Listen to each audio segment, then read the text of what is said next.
Welcome back to another episode of Watching the Game. I'm your host, Odeh Isa, joined again today by Idrees Muhammad Kadaimi, just us two again today. We have a lot to get to, including week 6 of the NFL season, Yes, sir, and indeed. then some college football, so let's get right into it. So we had a pretty stacked week, I would say, especially in the NFL. We're just gonna dive right into it, starting with our Chicago Bears, who are now 5-1 after beating the Carolina Panthers 23-16.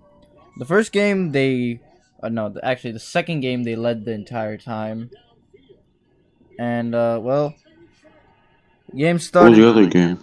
Oh, the The Giants Giants game, game. yeah. So they took the lead early. They got a first possession for the Panthers offensively.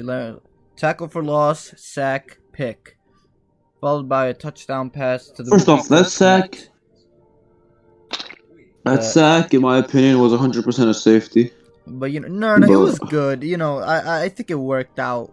Ball don't lie. I think. yeah, it worked out. I mean, no Worked out. complaints, but And it was definitely. basically for the rest of the game, the teams traded scores. Nobody really went off, but the Bears defense shut down the Panthers. 16 points, I believe, like 250 total yards, 4 sacks, 2 interceptions, a fumble, another bogusly nullified pick six. It just pissed me off. I seriously need to understand. A guy can get there early if he's playing the ball, and it happened literally 5 minutes before in the same game on Allen Robinson. And then when Kyle Fuller does it, oh no, now it's a flag. What? Like I'm not even gonna say, oh, this is only against the Bears. I've seen this call vary the entire year, though more often they don't call it. Why are you calling it? Stop calling it. They gotta be more consistent. Seriously. The Bears ended up winning 23 to The- 16. I mean, people might still be like, oh yeah, this team not really that much of a contender, but they don't need the offense to do a lot. This team wins by defense. You get to 20 points per game.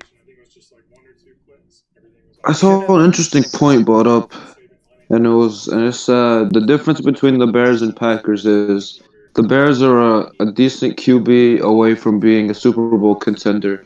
The Packers are a bad QB away from being a bottom five team, and I kind of couldn't agree more. Maybe not that extreme for the Packers, but I understand the sentiment.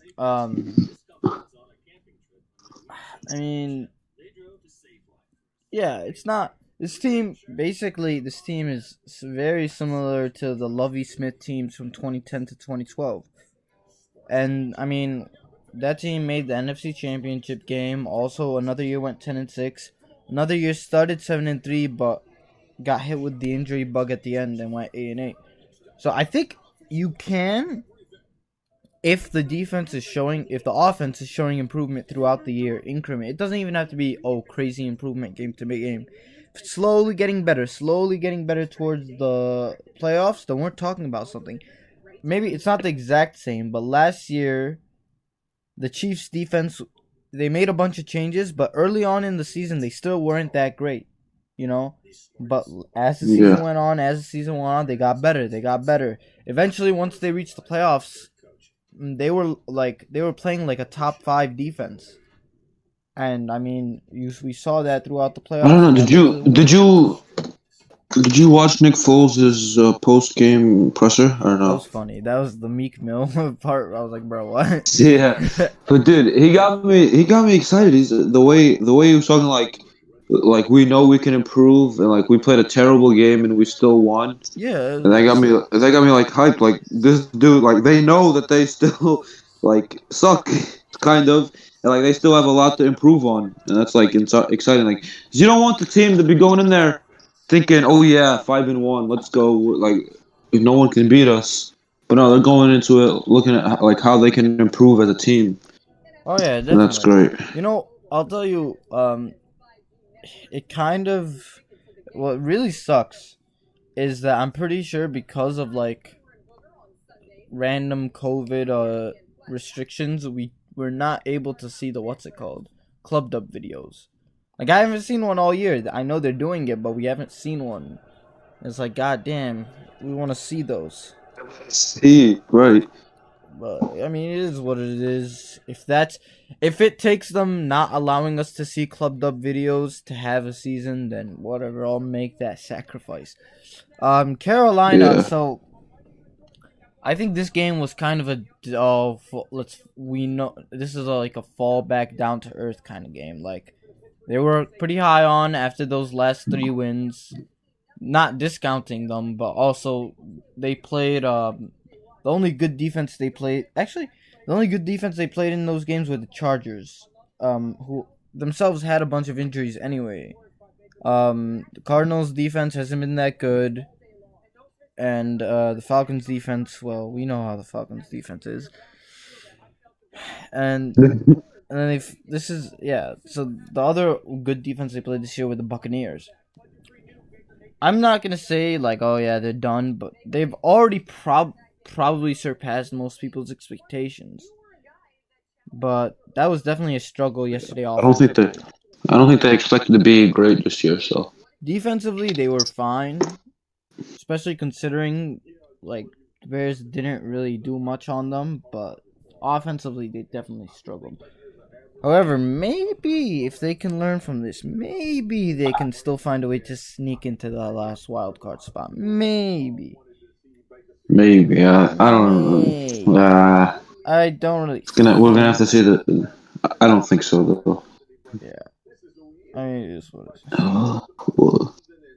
is. I do hope that the Bears figure out the O-line a little. Without James Daniels, it could get a little bit ugly. I mean, it was bad yesterday. Carolina really doesn't have a good defense. So they'll have to do much better, especially considering they play Aaron Donald this next week. He was about to do illegal things to us. Let's run through the rest of the games.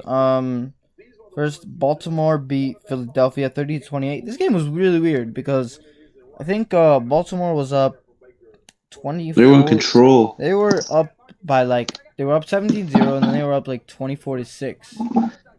And then I tune in later and suddenly the Eagles are driving down the field and it's 30-22. I'm like, what happened? So Did you see the 2-point conversion? That 2-point conversion. Oh my god. So they score on a review and the review's like, yeah, he barely got in. And then they run this read option. It's a read option, yeah.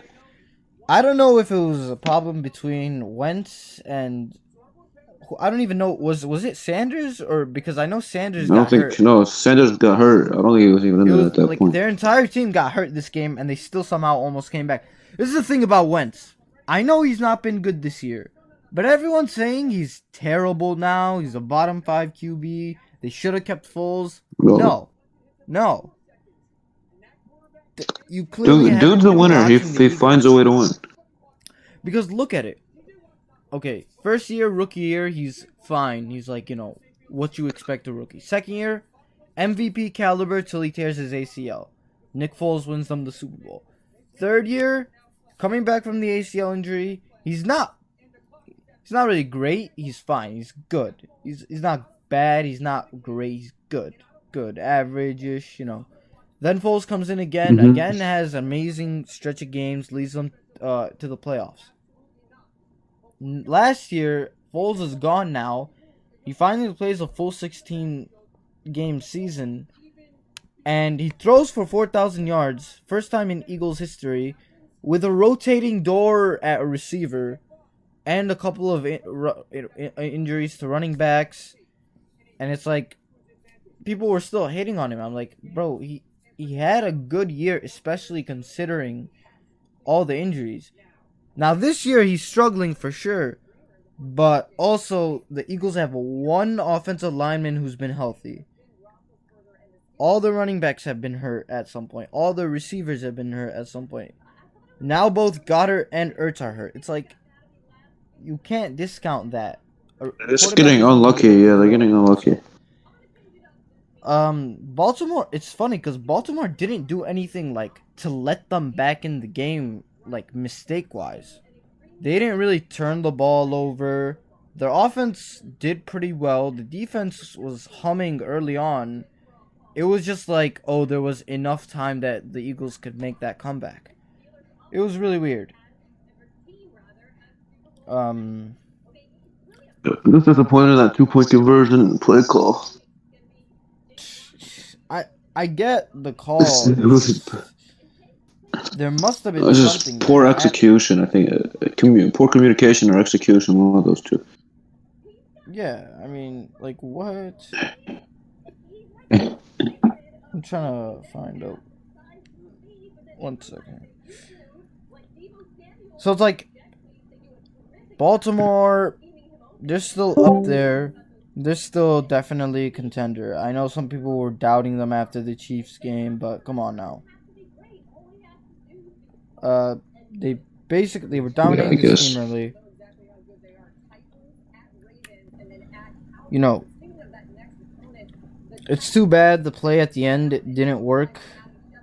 It was, you know, you're right. It was stupid, but I mean,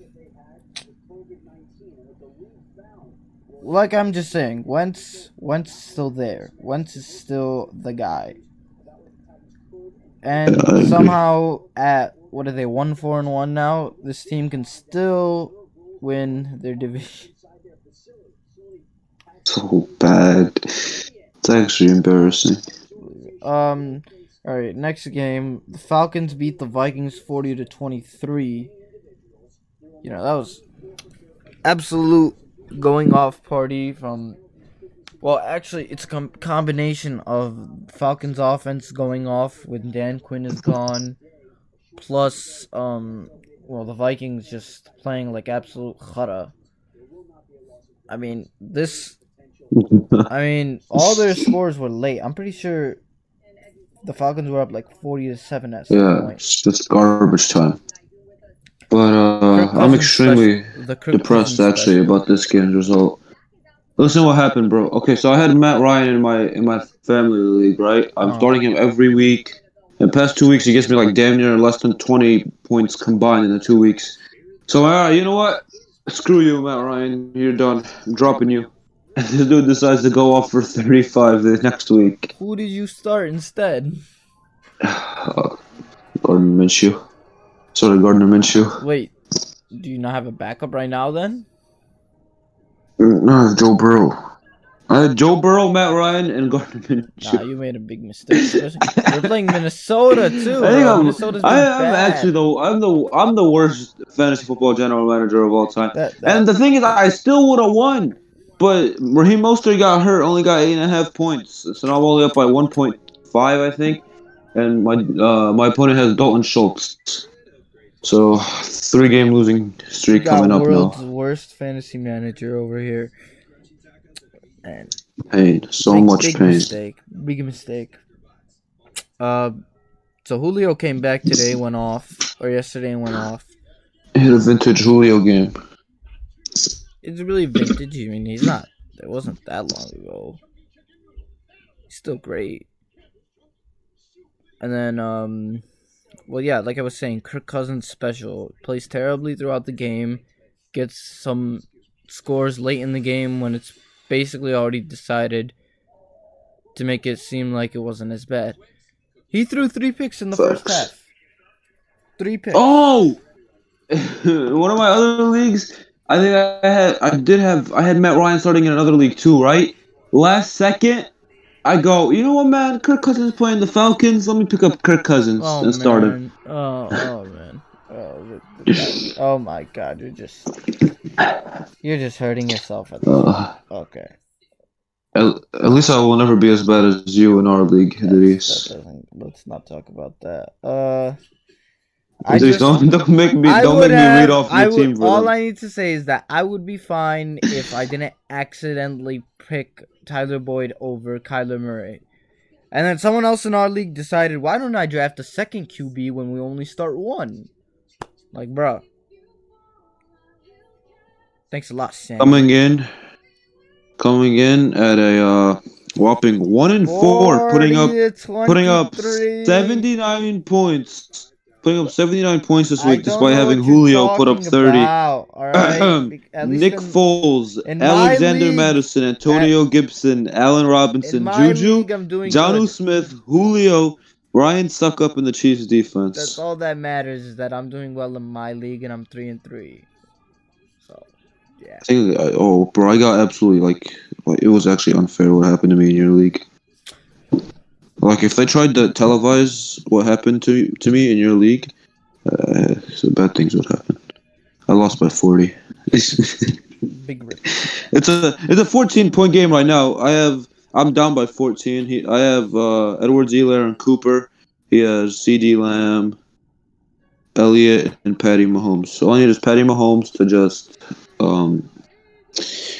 go on a hiking trip before the game and just miss the game. Same with Zeke and C.D. Lamb. I'm sure that'll happen. Yeah, it will. Alright, next game, probably the craziest game of the early window. Titans over Texans 42-36 in overtime. We have another the coach shouldn't have done this play. Texans score, they're up 7. You kick the extra point, you're up. If you make it, you're up 8. The other team needs a touchdown and a 2-point conversion, or you go for 2, you make it a 2-possession game. Cornell tried to go for 2, and it didn't work, but it was the right decision because A, Texans defense was playing terribly, and B, you have Deshaun Watson. Put it in his hands. And C, a PAT is not it's 100% going in. It's like 90%. Imagine if he kicks it and he misses it. Now you're only up 7 anyway. I mean, apparently, I haven't seen it yet, but apparently a lot of people were talking about how when it went to overtime, when the coin flip went in the Titans, for the Titans, Deshaun Watson had a look on his face and he was like, "Oh crap, it's over." I mean, that's exactly why it was right to go for it, because frankly, if he didn't go for it, then, I don't like the fact that you can lose an overtime game based on the luck of the coin toss. I think both teams should get a chance to possess the ball regardless of what happened in the first possession. Yeah, I understand. It's just like it's just stupid. And honestly, I kind of agree with it, but it's also like it's kind of like you have to play both sides of the ball, right? You can't just be like, "Oh, I'm going to stack my offense and I'm going to hope I get the ball first, but my defense I'm going to leave and let it be terrible so they would lose in an overtime game." You know what I mean? Cool. I mean, I've understood everyone wants these changes, especially because everyone remember when the Patriots and everyone was like, "Oh, yeah, that was bull." Oh, but let's be honest. If the Chiefs had won, nobody would have said that, but it's because everybody hated Brady. Of course they said that. I'm not going to say no. Like, it's worth considering, but you can't just be like, "Oh, because Brady won." It was funny. You think they'll ever change the college overtime rules? I just think college overtime rules in the NFL would be either everyone would love it or everyone would hate it. I think it would be really fun, in my opinion. It might be, but I think it works specifically for college. I don't know if it would really work in the NFL. Or you can like take up a version of it. I think if they actually change it. If they actually changed it, they would give the other team a chance to match a touchdown. That would be basically the only change. But then that would bring in a bunch of other questions. That would make it a lot better. That would bring in a bunch of questions then, because okay, so this team A scored a touchdown, team B scored a touchdown, then team A scores a field goal on the second time. Do you give the third team another chance or no? I assume yes, but then I feel like it would end with more ties, or you would have to extend overtime a little more. It used to be 15 minutes, remember? Oh, yeah, it was. I know, but they could just do that. But I'm just saying they would have to add other changes. Um. Yeah. So the Texans' defense is more or less terrible. Um. Not even more or less. They are terrible. What am I saying? However, Deshaun Watson can definitely win them some games, especially with Bill O'Brien farther than them. Meanwhile, the Titans are 5-0 now.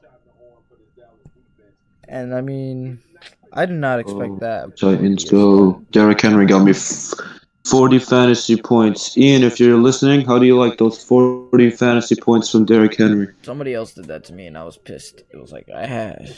God.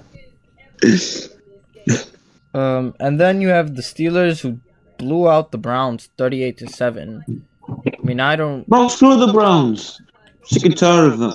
Every single time. Like, dude, you get me to believe in you and then you score 7 points? It's in Pittsburgh. They never win in Pittsburgh. That's just nobody. They never do. That's just how they are. They got at least put up a fight. They made me sad. It was Didn't bad. even put up a fight. Nothing went well for them. The defense struggled. The offense couldn't do anything. It was bad. I'm not going to give up on them. I'm just going to say right now they're a tier below the Ravens and Steelers. That's all I would say. I think they'll still make the playoffs as a wild card, but they're a tier below Baltimore and Pittsburgh. And now Pittsburgh plays Tennessee next week. Battle of 5-0. That should be. Right now, it's going to be the most broadcast noon game, so we'll see about that. I mean,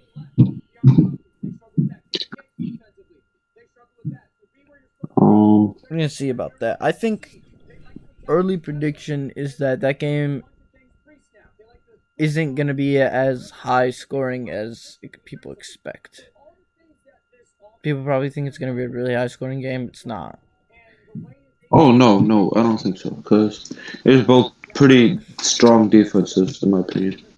Well, Tennessee hasn't really played like it so far, but I could see them bouncing back a little next week. You have Jadeveon Clowney and then the best safety in the league, so they have potential to be a really good defense. One of the top safeties, yeah. Battered is a beast.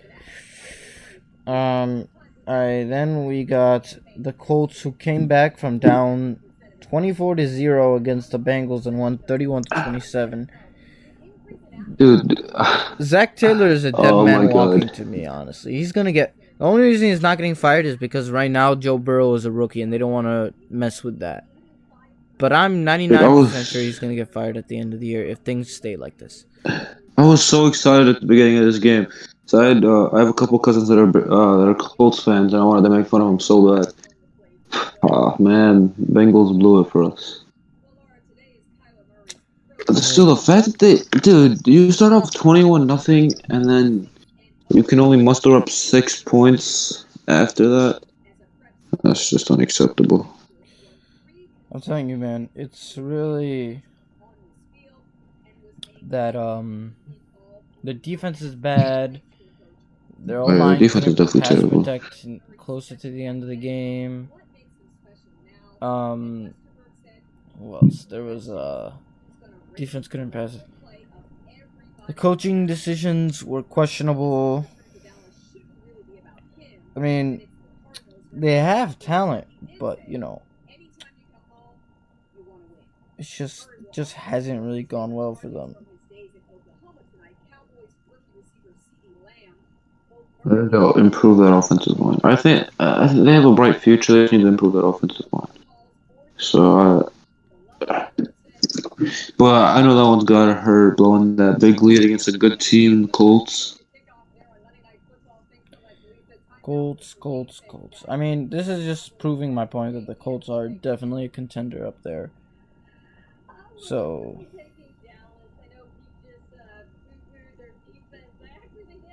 True. If only Adam was here so we can make fun of him. His team is 4-2, and he was acting like, oh, they'll be terrible. Let's see. All right, the next game we got. The Lions beat the Jaguars. The Lions beat the Jaguars 34-16. Well, I mean, Jaguars. It's literally so perplexing, that week 1 game. It's just the epitome of don't overreact to week 1. Everyone's like, oh, the Jaguars, they're not tanking. They might be good. The Colts, oh, they're overrated. They're overhyped. And well, one team is what is Jack? 1-4, 1-5. 1-5. 1-5. Colts are 4-2. It's like, bruh. So much pain. I think it's because I hopped on the Minshew hype bandwagon. I just gotta stop hopping on bandwagons. Any bandwagon that I hop on just dies immediately. He could still be like a Fitzpatrick type. He can definitely be like that. He's not I don't even think he's the main problem. I think their main problem... No, he's not. They just suck. Yeah. It's lack of overall talent. Yep. I mean, that was the plan. The plan was to tank anyway. True.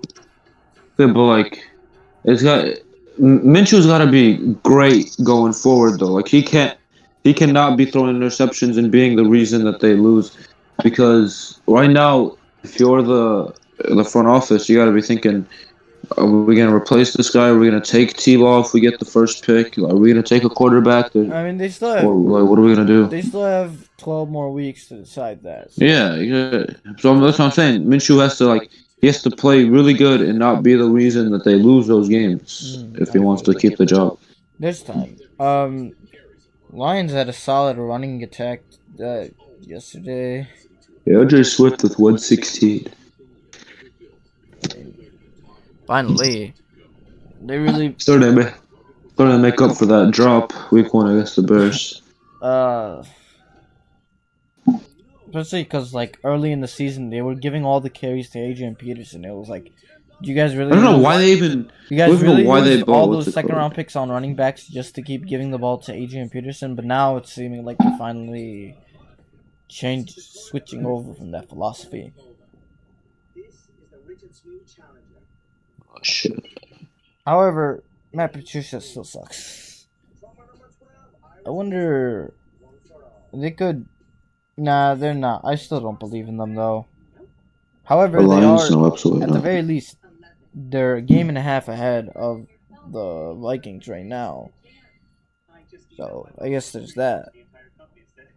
They're racing to see who'll be 3rd and 4th in the NFC North.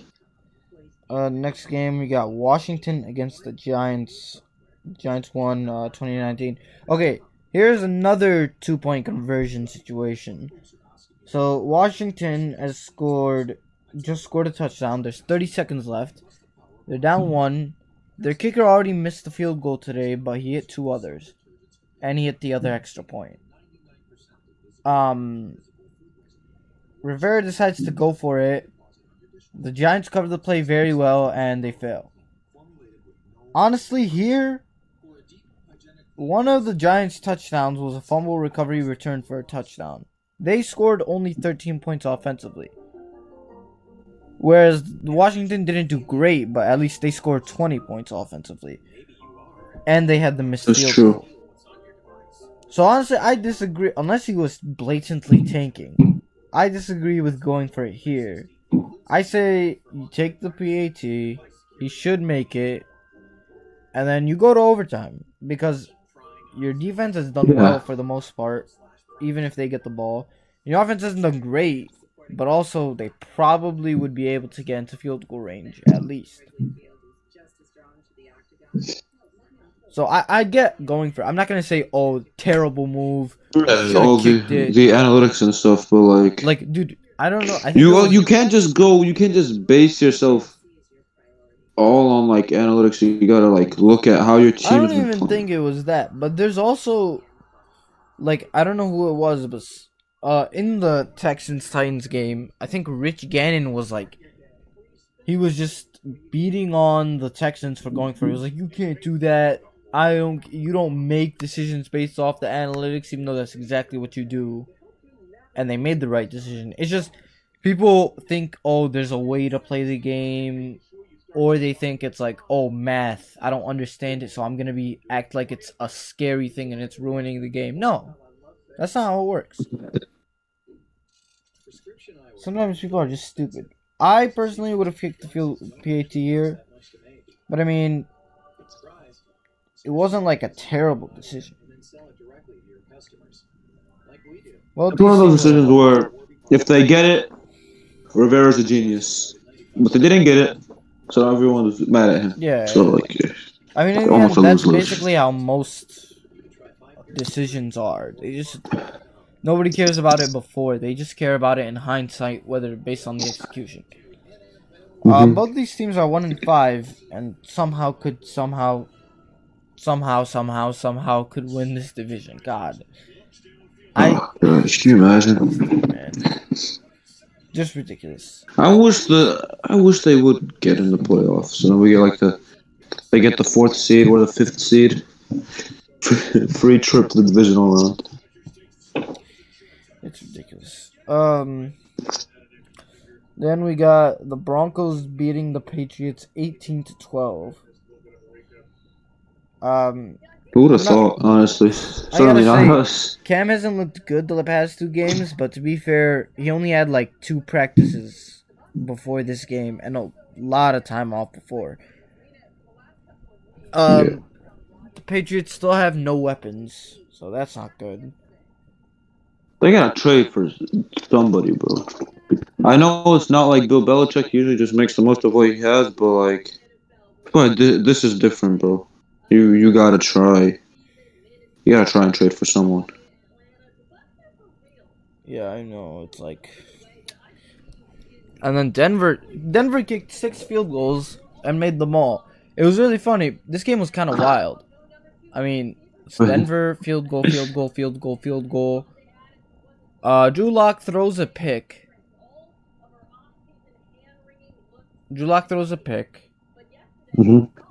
And it's like, oh, this team it's coming back. They got the ball back at like, where it was like at the 20-ish yard line. And I was like, oh, the Patriots are gonna come back like they always do. They end up scoring on that drive. But they were still down. No, they scored on that drive. And then everyone was like, and then Locke throws another pick. But they're down 6 at this point. It was a deeper pick this time. It wasn't like it was right there like the first one. Yeah. And the Patriots are driving down the field, and then they just stall out at the 20. It was bad. N'Keal Harry slipped on the 4th down that probably should have resulted in a first. It was like, this team can't make the playoffs if their offense is gonna be like this with all these crappy weapons. Yeah, they won't have a chance. They need to make a move, man. It's at the trade deadline. Yeah, and somehow, dude, Bill Belichick works his black magic voodoo. He gets Allen Robinson off of us for like a 8th round pick. Don't you dare even bring up that possibility. He'll use his voodoo, bro. His black magic. Just don't bring up the possibility. Okay, the possibility doesn't exist. That's just how. I got you. Denver's 2-3 now, and so is New England. I guess if Denver gets, they just have too many people out. I want to say that they still have a chance to make it, but they just too many people are out for the season. Miller could come back in December, but would it even be worth it? Cortland Sutton's already out for the year. Melvin Gordon was out yesterday. Noah Fant was out yesterday. DOI. It's I feel bad because they were seriously There's way too many injuries. They were seriously a sleeper team before the year. Agreed. Yeah, they got screwed by injuries, so you hate to see it, but yeah, seriously. All right, and then 1 second.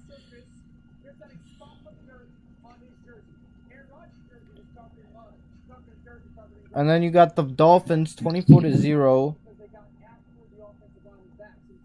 over the anemic Bills. The anemic Bills. The anemic Bills. I mean, not Bills. The Dolphins beat the Jets. I said Jets. I swear I said Jets. Nah, whatever. No, you said anemic Bills. 24-0. I gotta say, it's annoying me because all these people on Reddit keep on the NFL subreddit keep posting about the Jets and how bad they are, and I was like, bro, I get it. Can you guys talk about anything else? No. Jets Shut down their organization. Shut it down. They don't deserve to exist, especially in 2020, bro. Where like the more people you have, the higher risk of spreading the virus. Shut them down. There's no reason. They're going 0-16. Like, it's no hidden secret that they're probably going to go 0-16. Just shut it down. There's no reason for them to be playing.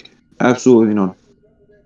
Okay. It is maybe not that extreme, but, you know. The thing is, they'll never do it, though, because it's, like, wrong or whatever, but it's stupid, man. I don't even want to talk about this game. I didn't watch it, even though it was on.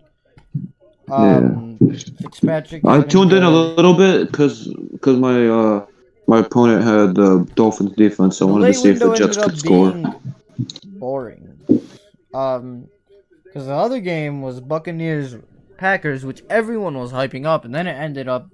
Well, the Packers started out 10-0, and then the Buccaneers went on a 38-0. He did the Key and Peele celebration, and that was funny. I was trying to figure out what he was doing. I was like, what is he doing? And then my cousin sent me that, and I was like, oh! And I was like, that was great. But everything went downhill from there. Because the next possession, so Buccaneers get the ball again, they punt it. Next possession, Rodgers pick 6. Next possession, there might have been an offside. I think there was an offside that they missed. But either way, another pick. They return it to like the 5. Ronald Jones pounds it in. Suddenly it's 14-10. The next drive, Rodgers throws it to nobody. Punt. Tampa drives down the field. Scores again. I think Gronkowski. I think that was the Gronkowski touchdown.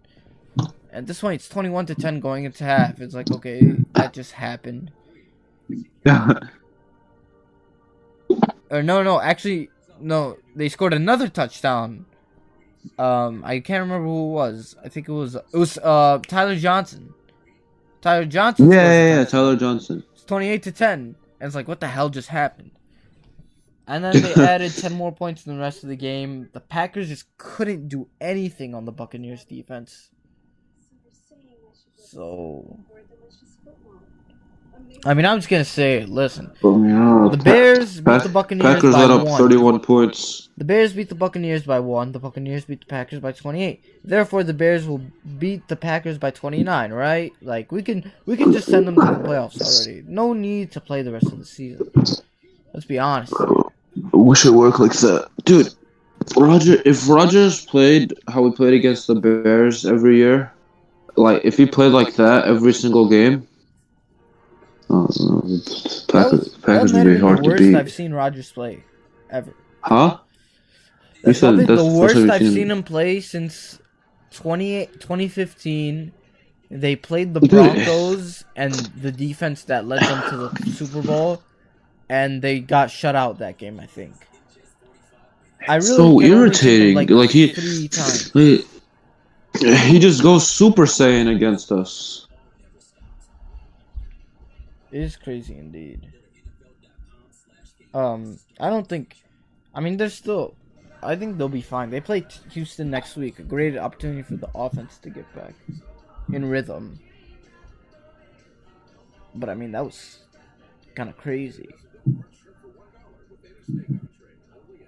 Especially because how much they were hyping it up and then what ended up happening. It was like, Yeah. Rip Fox.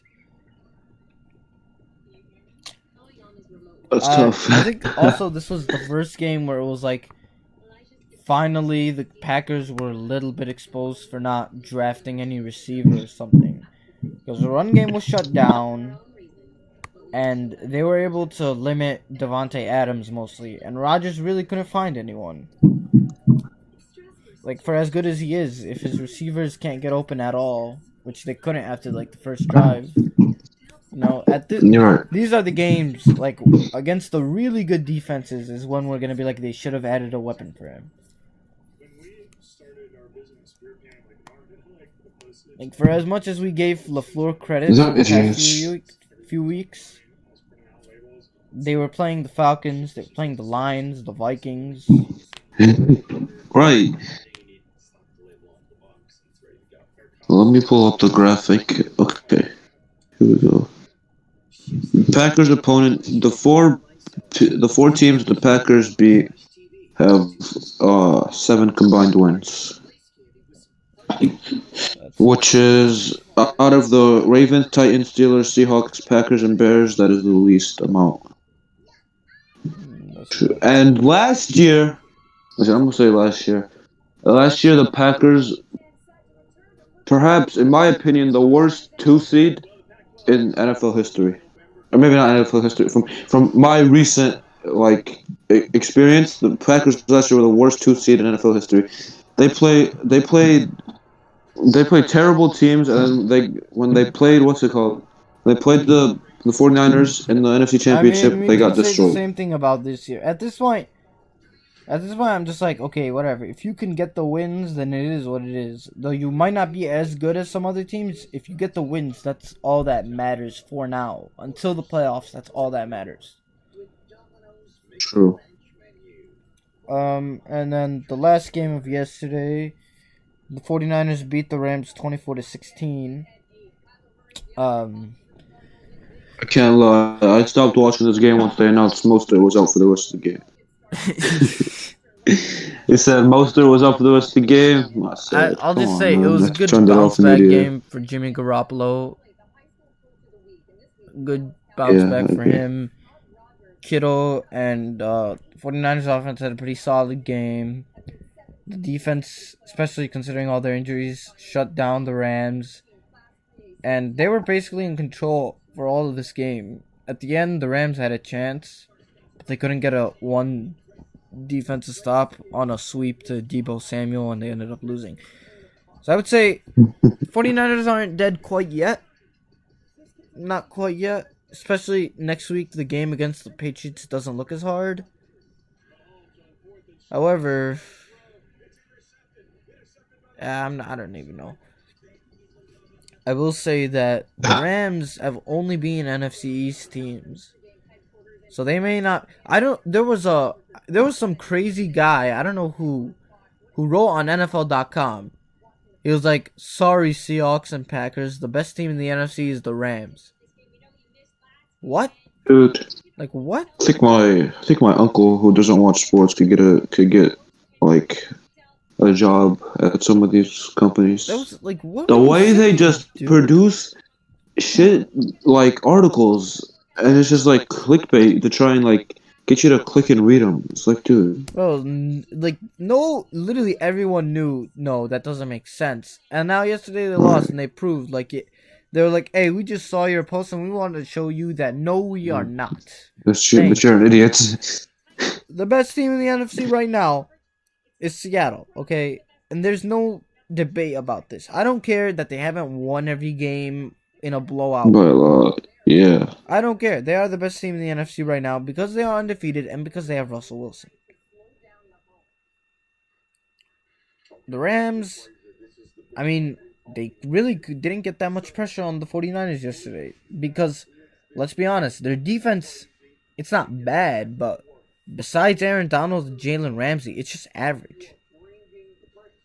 They're really not special besides those two. You're not wrong. They have Leonard Floyd. Bro, I didn't see it. I was like working on something at the time, but I saw a tweet and it was like, "Whoa, Leonard Floyd just made an amazing play on the run," and people were like, "Yeah, if only he could play the pass that well." And then I was looking at the what's it called, the replay of some of the touchdowns. The first touchdown, the flip pass to Deebo Samuel. He's supposed to be great at setting the edge, but George Kittle absolutely manhandled him. He could not stop Deebo Samuel from getting to the edge and scoring. So, I mean, it is what it is. So good. Leonard Floyd's going to have his revenge game next week. Oh, just like Mike Davis had his revenge game this week. Let's continue the trend. Less than 3 yards per carry. Revenge game. Yes, sir. It's funny to joke about, though. So that concludes our NFL segment for today. Before we talk about some college sports, football, I just want to talk quick mention to the MLB. So Saturday night, the Rays are able to dispatch the Astros 4-1 in Game 7. They advance to the World Series. Yesterday, the Braves were up 2-0, then 3-2, ended up losing 4-3 to the Dodgers. So they blew a 3-1 lead after the Rays almost blew a 3-0 lead. All I have to say about this is Atlanta sports. They're dead inside. They're dead. They are. I don't. Okay, listen. I'm gonna be honest. I didn't think there was. I don't think there was many Atlanta fans left after the Falcons 28-3, and then the way they've played the seasons after. But now, after not the Rays, the Braves, after what the Braves did, and then Georgia lost to Alabama as well. I don't think there's any Atlanta fans left. Atlanta sports fans in general. I don't think there's any left. Like they're gone. Like they're a dying breed. The winning home run by Bellinger yesterday was damn. It was like he just bolted that and then he just dropped the bat and it was like oh. But so the World Series starts tomorrow between the Rays and the Dodgers. I want to say I'm glad that it's the two best teams who are in the regular season and the final. I don't know who I think will win. I think the Dodgers will win, but I'm rooting for the Rays. I think this will go 6 or 7. Depends on the Dodgers will win because the Dodgers have more players that I recognize. Therefore, they're the better team. Obviously, that's the formula in baseball. They're gonna need Kershaw to step up for once, and we shall see if he's able to. Oh, playoff Kershaw! Forgot about that boy. Playoff Kershaw, built different. Let's hop into college football. All right, and then so a few games to talk about. First, the upsets. So we have upsets. Where are they? Oh, yeah. Actually, first Clemson beat Georgia Tech 73-7. Yeah, that happened. You were not dreaming. This team got absolutely manhandled. That's so tough. Miami beat Pittsburgh, who had started out 3-0, and now they got their third win, 31-19. Derek King bounce back game. I was glad for that. Alright, first upset. Kentucky destroyed Tennessee 34-7. Actually no, that was the fourth win for Miami. My bad. So now they're 2-2 and Tennessee is 2-2. I mean, yeah, rip. It's gonna be good. It's gonna be just great to see all these teams that aren't really top 25 out of the top 25 once the Big Ten is back. You know what I mean? You know what I mean? I mean, I could definitely see that happening. But Like, dude, three, what was it? Three ACC teams in the top five, and the other two are SEC teams. Well, the two SEC teams deserve to be there. But North Carolina, you saw they lost to Florida State. They should now be number 5. And Notre Dame put up 12 points. I mean, I'm not gonna say Notre Dame, North Carolina. They still have a tiny chance at making it, but it's tough now. That's what I would say. In terms of Tennessee, their quarterback is a turnover machine. And also Kentucky's defense might be the only really good defense in the league, in the SEC. I mean, yeah. And then you got South Carolina, who beat Auburn 30-22. So Auburn is also 2-2 now, and so is South Carolina. Seriously, I'm starting to question if there will be a second team that comes out of the SEC for the playoff. I mean, I still think it could be Georgia and Alabama. The committee is biased. But now that Georgia's lost to Alabama in the regular season, they gotta try and, because if Georgia loses to Alabama, they've already lost to them in the regular season. If they lose again in the SEC championship, they can play in the SEC championship, right? Yeah. Yeah. So if they lose again to them in the SEC championship, then they're gonna have problems making it in.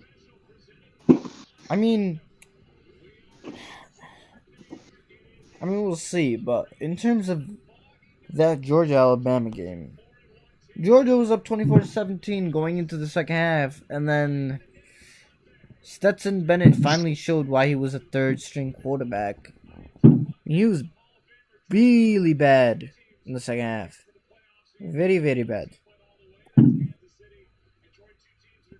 I wasn't expecting him to be great and all, but like, come on, he cost the team the game in the second half.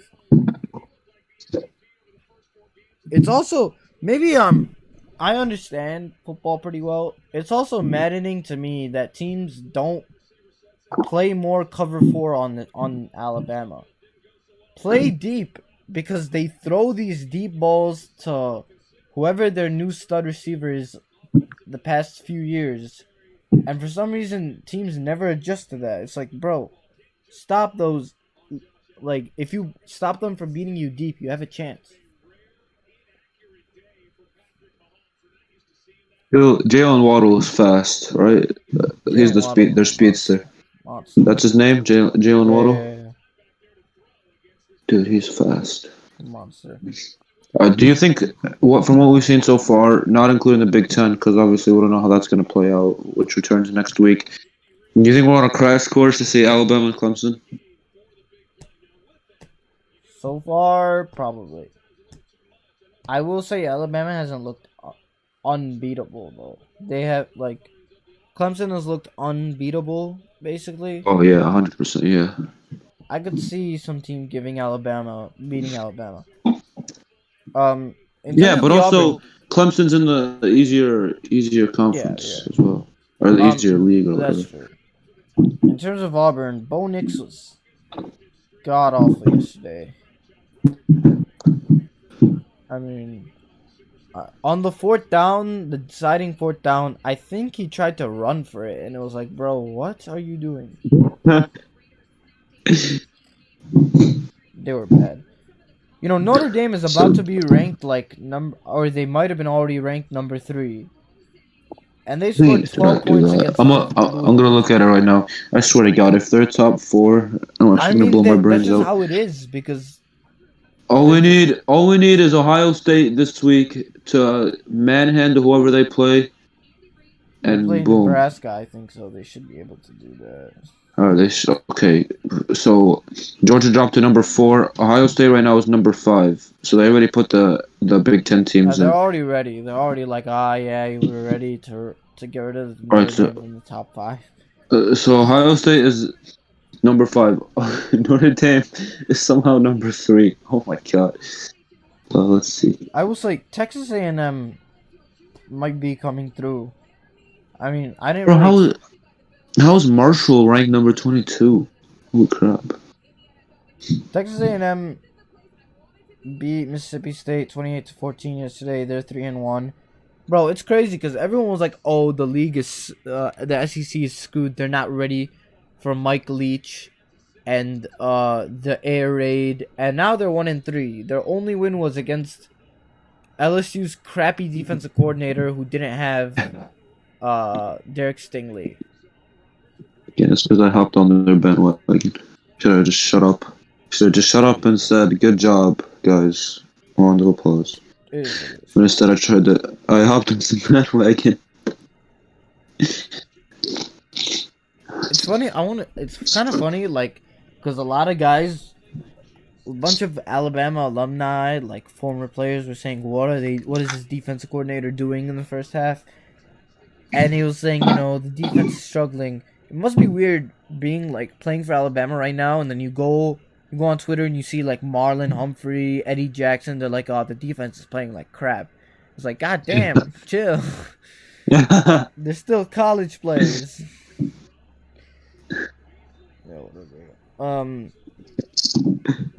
So I'm no longer sold on Georgia. Really, they still have a great defense, but I'm just not sold on Bennett anymore. So maybe if JT Daniels can play well, they could hop right back in on, they could make the playoff. But right now, no.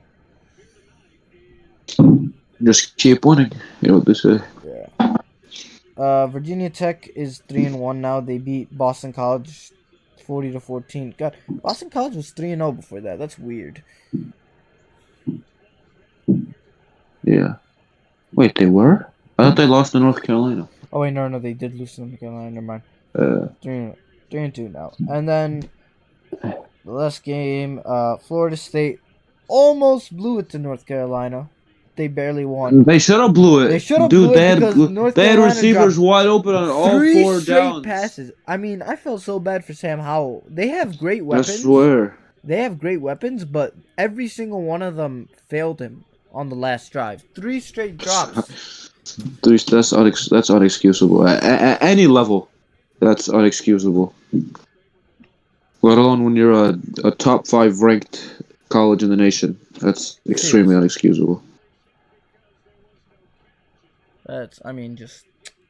Man. Florida State's now 2-3. It's such a weird team. They were saying on the broadcast. I will say Jordan Travis is the real deal. Yeah, this new QB that they have. They like him a lot.